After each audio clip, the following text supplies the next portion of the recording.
बिस्मिल्लाहिर्रहमानिर्रहीम। इय्याक नअबुदु व इय्याक नस्तईन। गयूर और गैरतमंद पाकिस्तानियों, इस वक्त इमरान खान की ज़िंदगी को शदीद ख़तरात लाहक हैं। आज खान साहब से जेल में मुलाकात पर पाबंदी आयद कर दी गई है। उनके वकला तक उनको नहीं मिल सकते, उनको नहीं मिलने दिया जा रहा।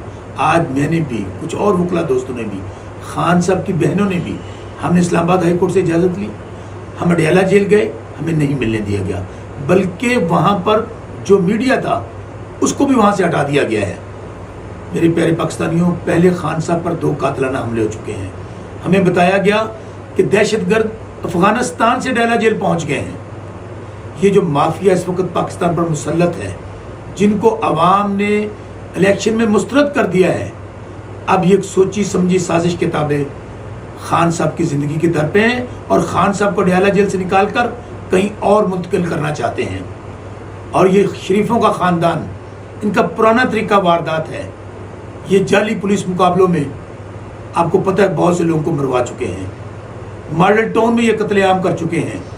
इस वक्त जो अडयाला जेल है ये पंजाब हुकूमत के नीचे आती है और ये जाली थीफ चीफ मिनिस्टर जो खुद हारी हुई है, मरियम नवाज, उनके चचा जाली वज़ीर आज़म मियाँ शहबाज शरीफ और इन सब के गॉड फादर मियाँ नवाज शरीफ, आप लोग कान खोल कर सुन लो।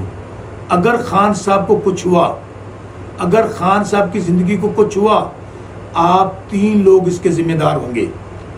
आप 3 लोग इसके ज़िम्मेदार होंगे अगर खान साहब की ज़िंदगी को कुछ हुआ, और कौम आप लोगों को कभी माफ़ नहीं करेगी। रमज़ान मुबारक के बाबरकत महीने, अल्लाह ताला से दुआ है कि अल्लाह ताला इमरान खान की ज़िंदगी की हिफाजत फरमाए। आमीन।